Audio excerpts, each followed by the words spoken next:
الحمد لله نحمده ونستعينه ونستغفره ونؤمن به ونتوكل عليه ونعوذ بالله من شرور أنفسنا ومن سيئات أعمالنا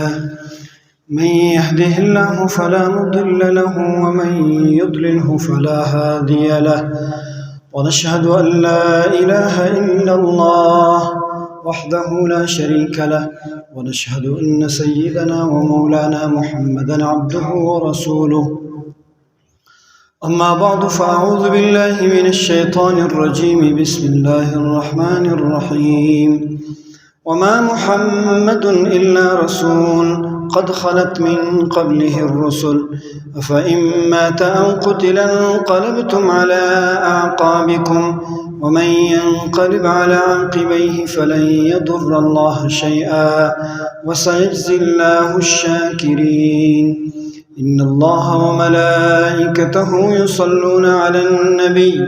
يا أيها الذين آمنوا صلوا عليه وسلموا تسليما اللهم صل على محمد وعلى آل محمد كما صليت على إبراهيم وعلى آل إبراهيم إنك حميد مجيد اللهم بارك على محمد وعلى آل محمد كما باركت على إبراهيم وعلى آل إبراهيم إنك حميد مجيد اللهم اجعلنا من الذين آمنوا وعملوا الصالحات وتواصوا بالحق وتواصوا بالصبر آمين يا رب العالمين. محترم عزتونو، نن ورځ د جمعې په دې کې به ان شاء الله العزیز یو څه مختصر بیان خطاب د حضور علیه السلام د ولادت او د حضور صلی الله علیه وسلم له وفات وصال سره متعلق دغه میاشت د ربیع الاول د ربیع الاول په میاشت کې حضور علیه السلام تشریف اوري هم ده، د حضور علیه السلام وصال هم ده. ټول لمخه د نبی علیه السلام تشریف اوري، ولادت با سعادت د دنیا لره آمد په دې میاشت کې سوی دی. نبی علیه السلام د ربیع الاول په میاشت کې دنیا ته تشریف اوري سوی دی. یسه داسې مهمې خبرې چې هغه معتبره نبی علیه السلام په کوم ورځ پیدا سوی دی، په کوم کال، په کومه میاشت او د میاشتې په کوم تاریخ باندې نبی علیه السلام پیدا سوی. که چیرې داسې معلومات له مسلمان سره په دې حواله باندې درست معلومات چې هغه یو حواله هم پکشي، ځکه یو خبره که چیرې یو څوک کوي بغیر حوالې هغه دونې معتبره نه وي. د نبی علیه السلام احادیث طیبه د هغو چانبین چې هم سوی دی په دې باندې سوی دی چې دا خبره پلانکي محدث له چا څه اورېدلې ده. چیرې یو سړی معلوم وي نو بیا هغه له چا څه اورېدلې ده، هغه له یو صحابي څخه هغه صحابي معلوم وي، هغه له چا څه اورېدلې ده، که هغه له نبي علیه السلام څه اورېدلې نو خبرې هغه حدیث کوم وي هغه ډېر به د غټې درجې صحیح حدیث هغه ته ویل کېږي. که چیرې داسې وي چې هغه مابین کې سړی نه معلومه وي، هغه حواله نه وي چې د پلانکي څه ما اورېدلې ده دا خبره، هغه د پلانکي شیخه څه اورېدلې نو بیا هغه حدیث کې هم ضعف راشي، د هغه سلسله چې کومه وي کړۍ چې کومه وي د روایت. نو په دې وجه باندې د نبی علیه السلام د ورځې تعین چې نبی علیه السلام په کوم ورځ پیدا شوی دی، په کوم کال، په کوم میاشت، د میاشت په کوم تاریخ سره له حوالې که څوک زده کړي د دین خبره خو نه ده چې یو حکم دی مسلمان به زده کړي. البته د حضور علیه السلام په سیرت باندې ځان خبرول، حضور علیه السلام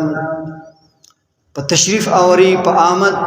نبی علیه السلام په پیدایش باندې خوشحاله کېدل، دا د هر امتی د هر مسلمان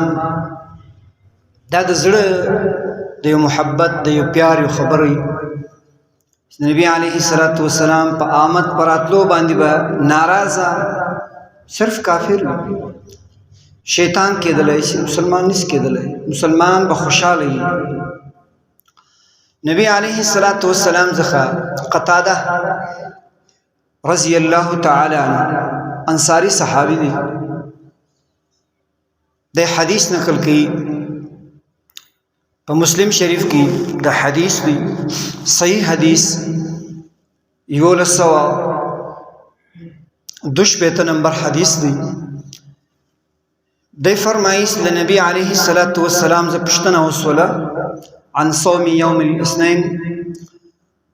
د پیر د ورځې د سموار د ورځې د روزې په باره کې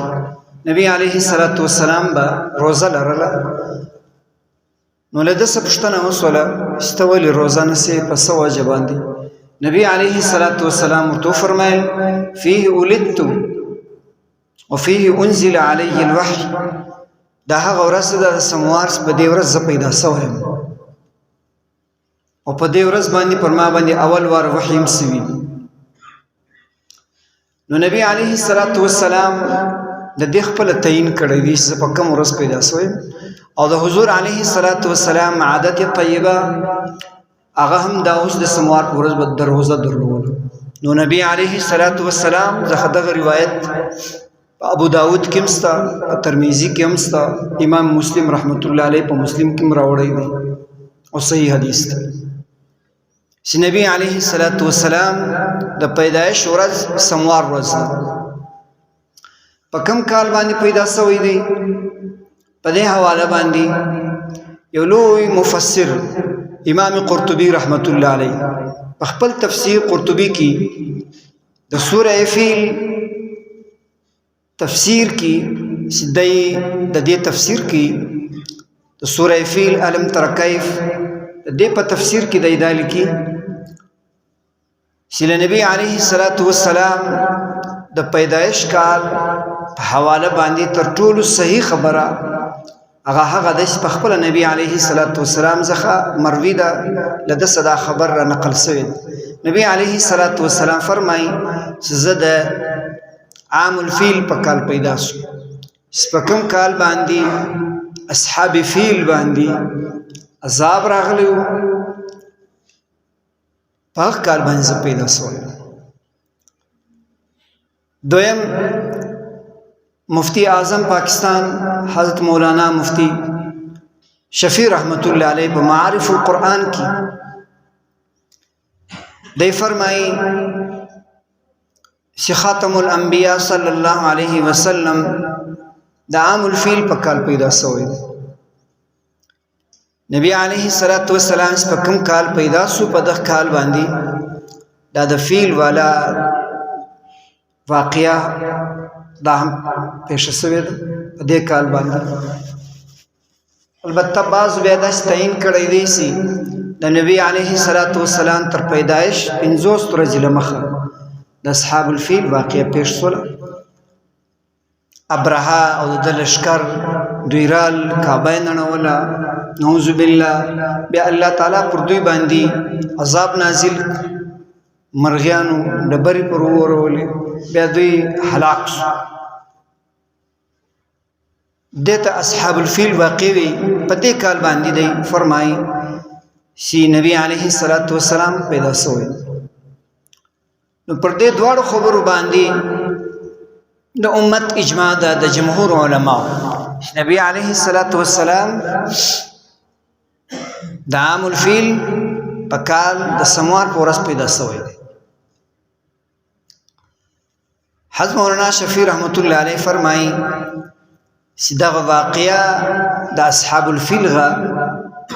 دا د ارحاس څخه ده. الله تعالی چې هر کله یو پیغمبر به استو یو قوم ته، نو داسې یو څه حالات و پیښ شو خرق عادت د عادت خلاف داسې واقعه وسوله چې هغه پر دې دلیل اوس یو پیغمبر راتلونکی نو نبی علیه السلام له معجزاتو خو نه ده ارحاسو څخه ده بطور تمهید چې یو پیغمبر راتلونکی دی ځکه پیغمبر چې راسي بیا داسې معجزات ښکاره سي بیا خلک د هغه په حضور کې مخامخ معجزې وویني نو دا بطور تمهید خرق عادت یو واقعه دا دومره لوی واقعه وه حضرت عائشہ صدیقه رضی الله تعالی عنها په دور کې ډېر خلک صحابه براتله و دې ته ویل ته هغه ډبرې راښکاره دغه ډبرې پر دوی اورېدلې وې دا ډېر صحابه جمع کړي وې له ځانه سره محفوظه کړي وې شي وې نو چاته به ښکاره کولې څوک بورال نو له حضرت عائشہ صدیقه رضی الله تعالی عنها سره ډېرې ډبرې پرتې وې دا د اصحاب فیل پر خلکو باندې چې کومې ډبرې اورېدلې وې دا د حضرت عائشہ په قفیس کې چې کوم لوښي وو هغو کې ډېرې جمع کړي وې دویم نبی علیه السلام په کومه میاشت او د میاشت په کوم تاریخ پیدا شوی دی په دې حواله باندې زموږ د دیوبند چې کوم ستر علما دي جید علما مفتی حضرات په هغو کې هېڅ داسې نمایه کسان شته د هغو په حواله او دغه رنګه د تاریخ کې کوم مشهور مورخین دي د هغو په حواله باندې یو دوی درې خبرې چې هغه ډېرې مصدقه دي صحیح خبرې چې نبي علیه السلام په کومه میاشت د میاشت په کوم تاریخ پیدا شوی د دیوبند یو صدر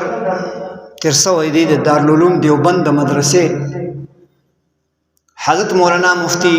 محمود الحسن گنگوہی رحمت الله علیه ډېر ستر عالم جید عالم دی د یو کتاب لیکلی دی گلدسته سلام دې گلدسته سلام کتاب کې د نبی علیه السلام شمائل خصائل سیرت د نبی علیه السلام د لیکلی په دې کتاب کې د نبی علیه السلام په حواله د دا خبرې لیکي ولد رسول الله صلی الله علیه وسلم یوم الاثنین 12 لیلة من شهر ربیع الاول عام الفیل سی نبی علیه السلام د عام الفیل په کال په ورځ د سموار د ربیع الاول دا اوس میاشت ده پر 12 تاریخ دی پیدا شوی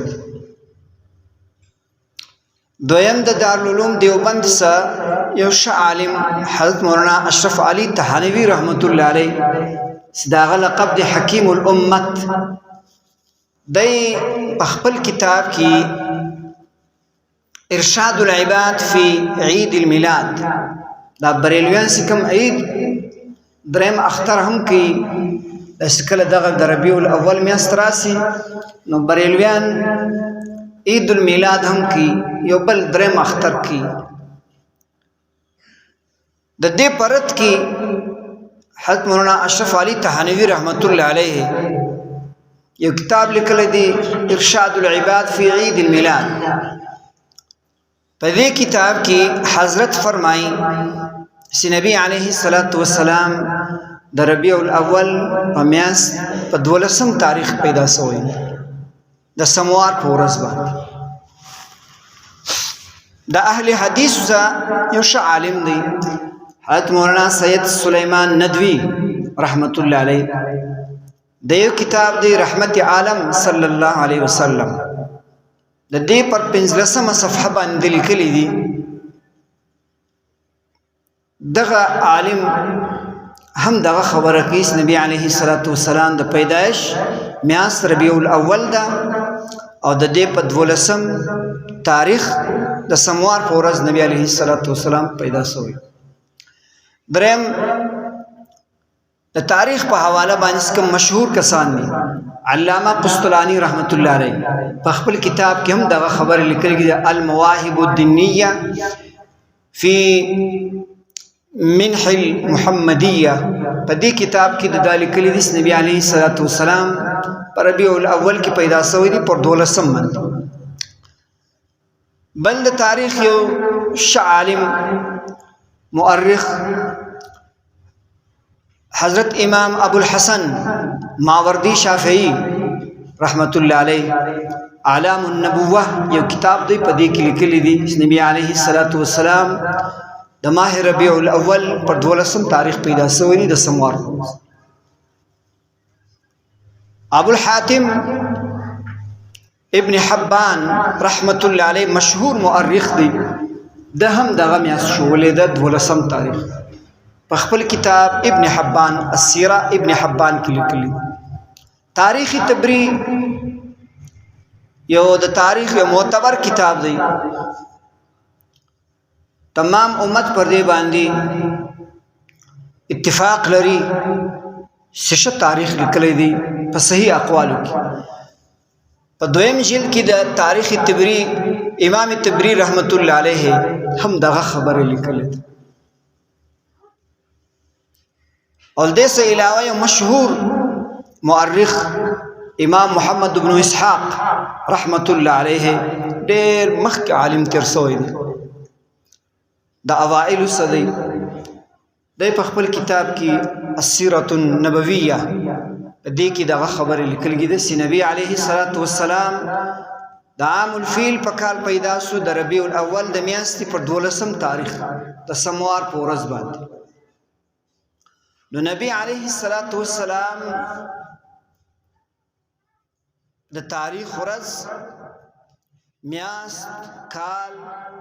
د صحیح تر اقوال پرونیا کې دغه د اسمه